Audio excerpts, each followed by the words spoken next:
Hello Sagittarius, Sun, Moon, Rising, and Venus signs. Kamusta kayo? Sana po'y nasa mabuti kayong kalagayan. Welcome back po sa Star Tarot. At kung bago kayo dito, welcome din po kayo.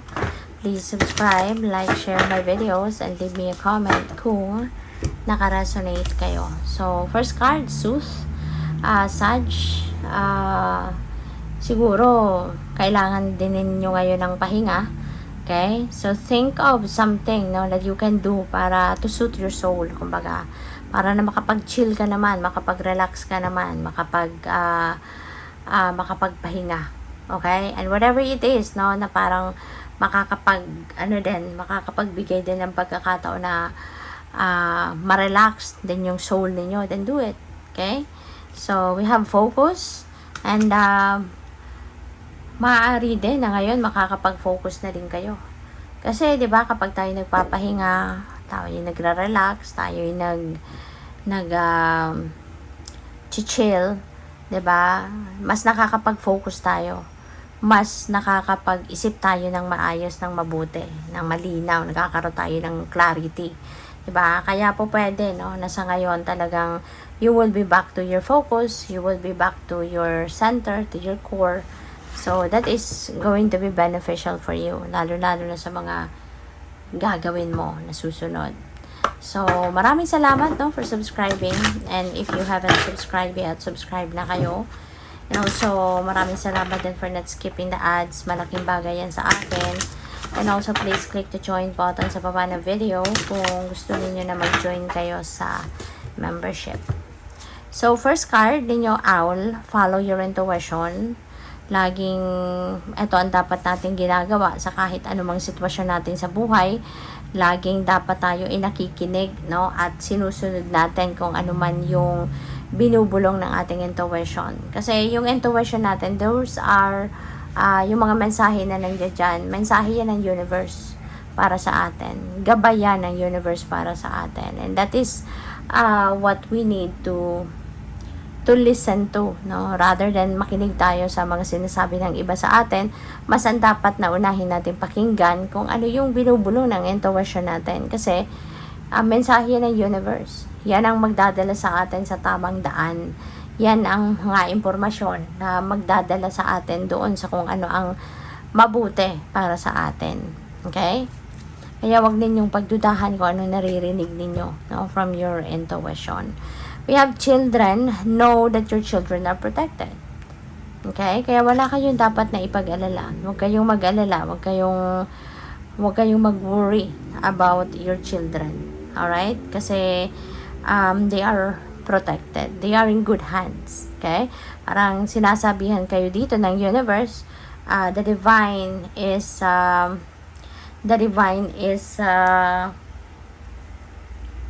parang ginagaranti ka ng divine, na you are all being protected. Ikaw, kasama pati ang mga anak mo, 'di ba? You are in good hands. You are divinely protected, guided, and guarded. Kaya wala kayong dapat na ipag-alala. Okay? Kasi baka ang iba sa inyo malayo sa inyong mga anak.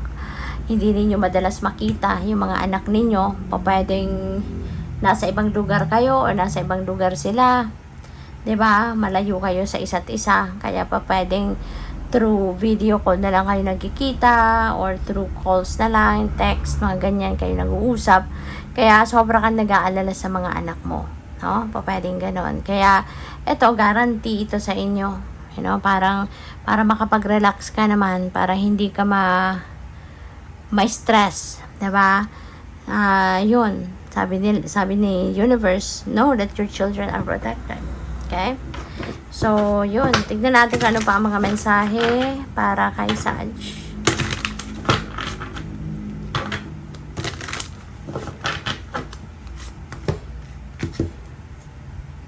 So, we have King of Swords. Ayan. So, feeling ko dito, ano mo to, Sagittarius.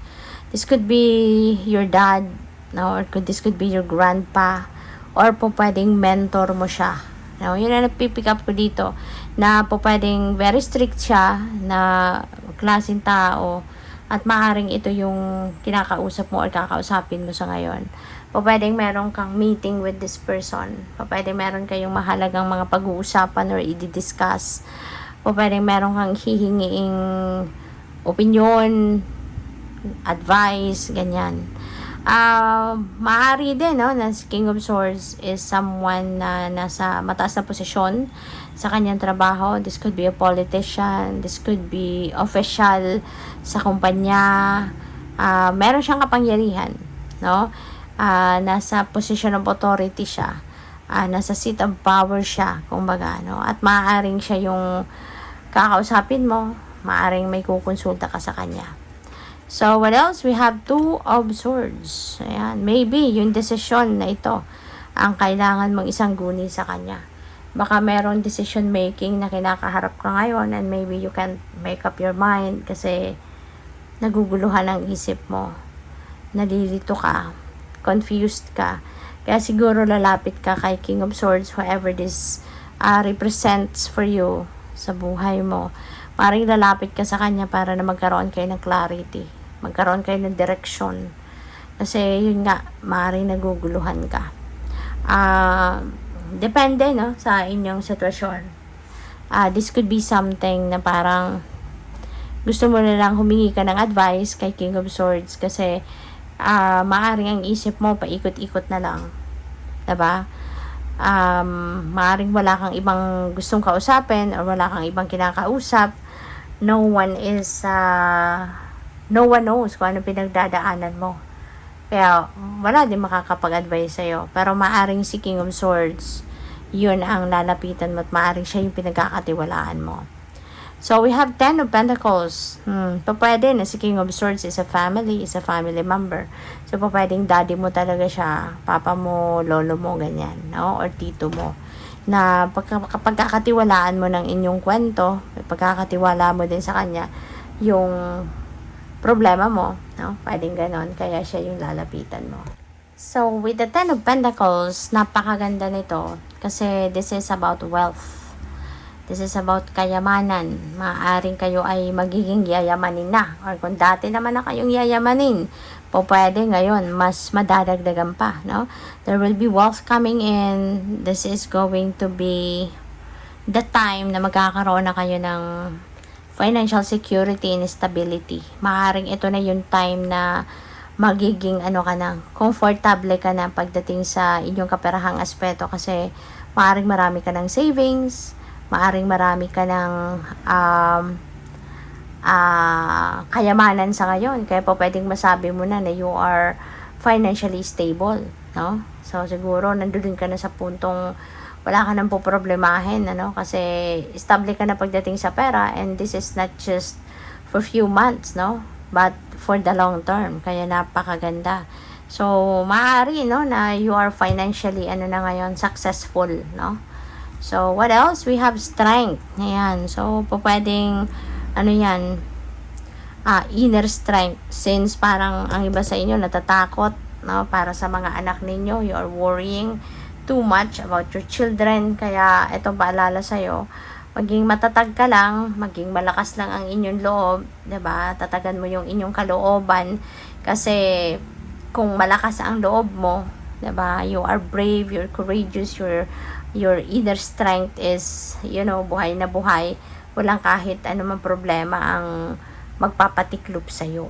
Okay? Kahit anuman ang pagdaanan ninyong problema, malulusutan mo na 'yan, magagawan mo 'yan ng paraan. Okay? Kaya huwag kang matakot. So, good luck. Thank you for watching. Love and light. Namaste.